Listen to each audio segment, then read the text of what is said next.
Welcome back to part 2 in this series of how I'm tanning these beaver hides. My end goal is to take the beavers that I caught and make some projects with them, make some wall mount willow hoops with them. Kind of a neat deal that I do every year with them is make the willow hoops. And I really like them. It kind of goes back into the tradition of how the natives and the old trappers used to stretch their beaver hides. They would just stretch them on a willow hoop and sell them that way. Obviously pull them off the hoop and sell them, but that was the idea. It kind of is a nostalgic type of a deal. So part 1 of this series, I fleshed the beavers and salted them a couple of times and put them in a saltwater bath and then washed them, and that's kind of where we left off on part 1. Well, part 2, I'm going to go from that washing stage to applying the tanning solution, to nailing these beavers down on the form that we want, the shape we want, so that they'll hold their shape when they are tanned and done. And then looks like I'll go ahead and just scrape some of the residual, some of the leftover stuff that I don't want on there, kind of help brighten up the hide just a little bit. And I'll just brush the hair out, and that's kind of part 2 of this series. So stick around for that. I've got some beaver hides in here that have been washed, so I'm just going to dump them out, wring them out, put them on the table to dry, and then we'll go on to the next step on applying the tanning solution.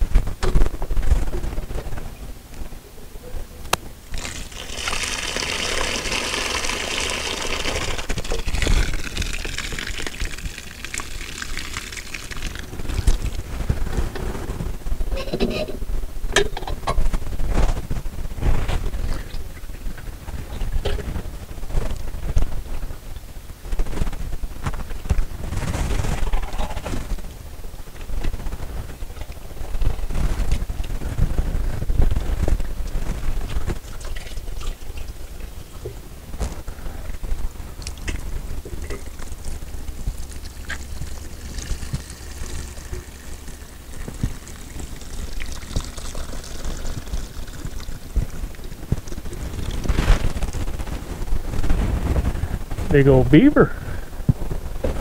Okay, I'm gonna just put them right over here.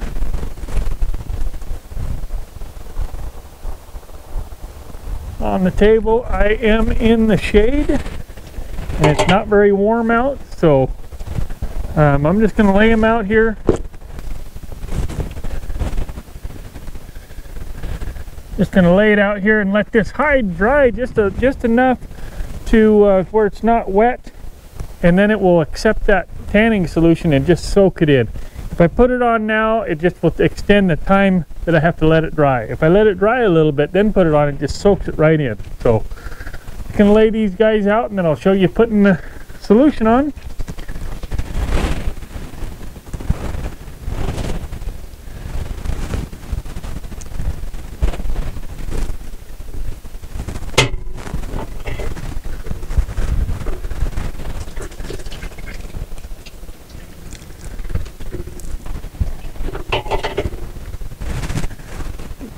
That.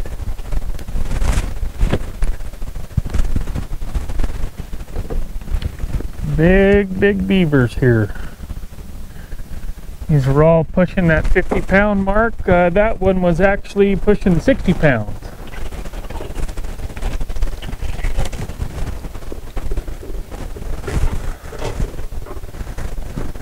Like that.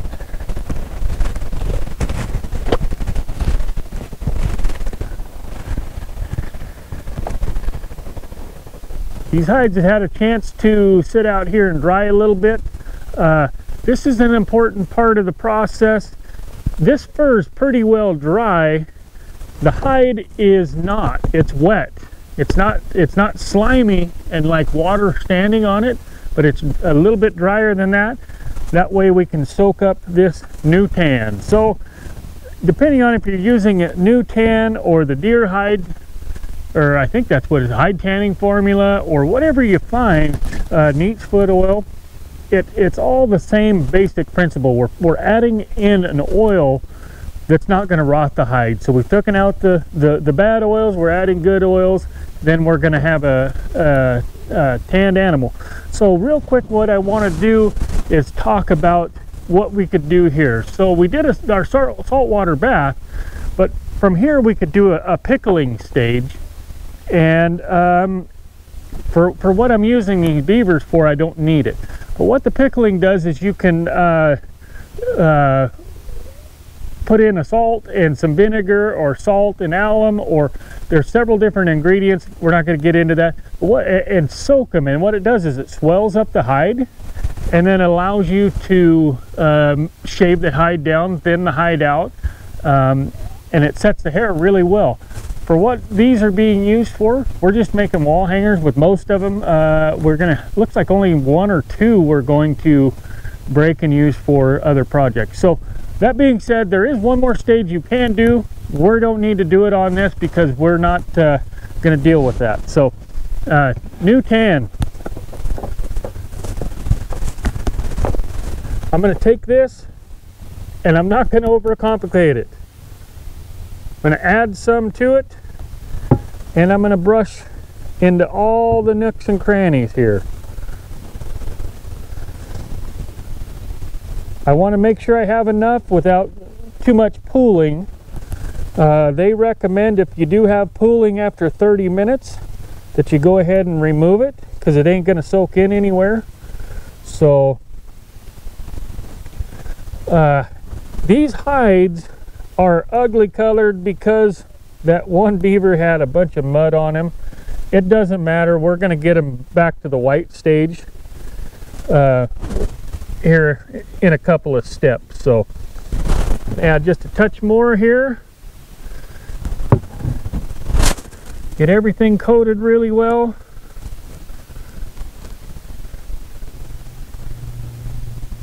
And that's it.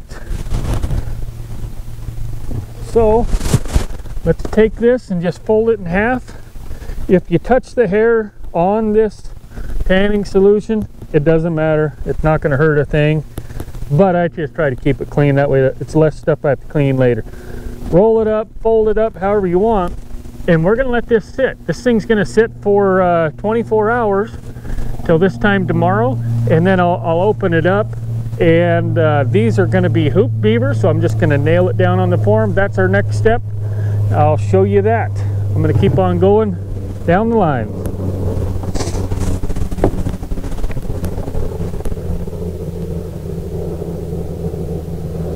Just enough for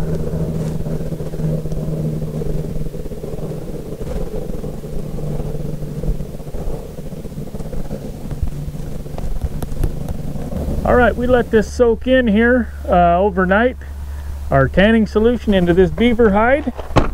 Our next step that we're going to do for the wall hanger is we're going to nail this thing down. So what I have here is I've got a standard size stencil here. It's the pattern that we stretch these beaver for when we're selling for the fur market. I like that shape, so that's what I'm going to use. You can use any shape you want. You can make them perfectly round. You can make them oblong if you want it more of an authentic look, the way that the natives used to do it. So anyways, that's what I'm going to do, is I'm going to nail this one down. Let me get the camera adjusted, and we'll go from there. So I got my lines on here. I got my beaver that I've already got my tanning solution on. This guy's still wet. Let's go ahead and get him out. See all that solution? It's soaked in about as much as it's going to soak in, but as it dries, it will soak in a little bit more. It's going to be in between the two, really. So I'm going to take what I feel is halfway. I've got a center line here, and I'm just going to kind of hold my slack out and see if I'm halfway. If I am, just tack one nail in it. So this nail gives me serves a dual purpose. So when I go to stitch this on my hoop, guess what? It makes it super easy to where I don't have to push my needle through the hide. a thick tan beaver hide, it gets kind of tiring, but the way I do this, it kind of makes it easier all the way around. I'm just going to go through, pull these on out. And why I put that one on the first one, I don't know, because it goes out to there. And I'm not trying to stretch this, I just want to make this thing tight. Kind of like if you were just going to be drying it for sale. Just tight, not tight, just taut. Is that the right word? Taut? Not taunt? And just keep working it around. At this point, I know that I've got the right. I'm not going to be too big, stretching it too tight. It might be the opposite.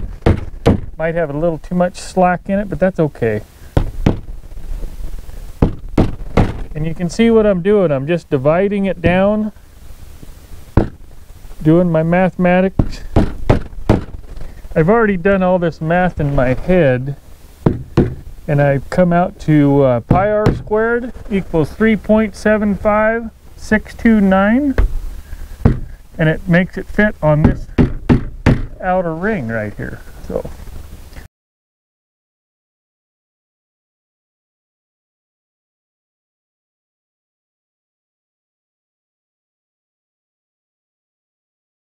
Most of them, this is all I do to them right here. Every time when you hear a solid hit and then not a solid, that's my thumb. You would think making a living with a hammer that I would be a little bit better aim with it, and I'm not.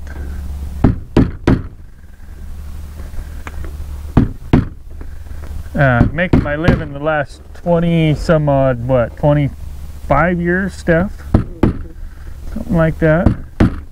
See this? It's lightening up right around the edge here. And that's where the hide's starting to break on its own just by me stretching on it here. The whole hide will be that color when it's done. But that's the spots that are dry. And it's dry because that's the belly of the beaver right there, the thinnest part of the skin. It takes less time to dry, less time to everything.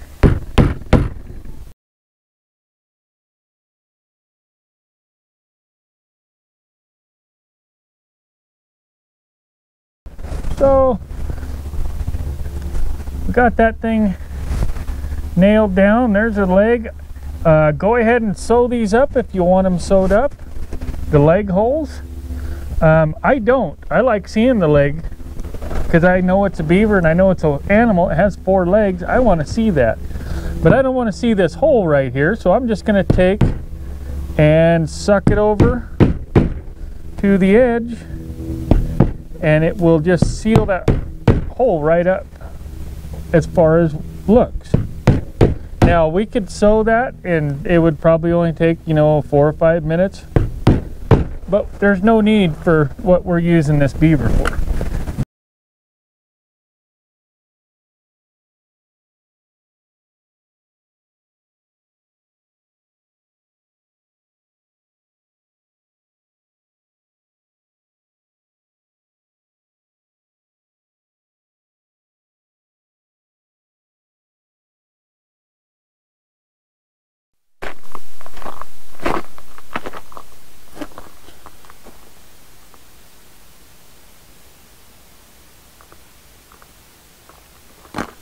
Exciting times.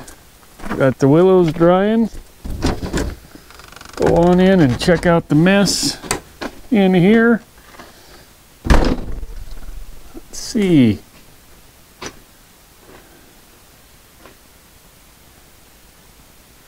So real quick, I wanted to show you the difference between the amount of time it takes to dry these beavers. So over here you can see these kit beavers. That center one's already dried. That one's just about probably 95%. And that top one's more like probably 90, 85%. Check out these. Those bigger ones they've all been drying the exact same amount of time, so As they dry, they're going to turn white or light colored like that. These happened to be the last two that I put on, so I think I was about 12 hours difference on these. So anyways, be patient, let them dry all the way. Here's another stack we got to do. Got an elk hide that we've already done. So I've got this this little beaver here is pretty well dry, and I'm going to go ahead and just clean up the flesh side of this thing a little bit, just to make it look a little bit neater, nicer. Let me get the camera adjusted for you. Maybe like that. So all I use this. You can use a regular knife, you can use sandpaper, you can use whatever you want. And I just take and just scrape it. So I'm scraping off these kind of loose ends that didn't get fleshed real well. And it just kind of helps clean it up. This is definitely an unneeded step. But these are wall hanger beavers. You're not going to see this side. But I like to just take a few minutes. It might take me 5 minutes per beaver, something like that. I'm just cleaning it all up. I'm using that thing at a pretty almost a 90, but not quite a 90-degree angle. And this is razor sharp, so, well, probably not razor sharp, pretty dang sharp. Just kind of cleans up some of the stuff you left on there. So this is basically going to be the last step that I do before I sew this thing on a hoop. The other thing that you can do, I don't prefer it, but you can use sandpaper. Kind of get some sandpaper. This is pretty coarse grit sandpaper. So it will turn the hide I mean, this is red color to it. It's going to turn the hide just a little bit of an off color, but this does basically the same thing. Kind of helps clean up loose ends.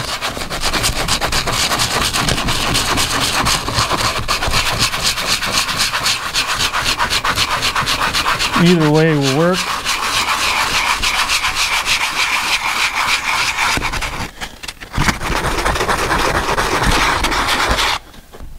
I like the look of the blade across there a little better myself. It's a little bit nicer and cleaner. Let me pull this thing off of here and I'll let you take a look at it. See how stiff it is when it's done. I got all that cleaned off as much as I want. I'm going to go ahead and start pulling these nails.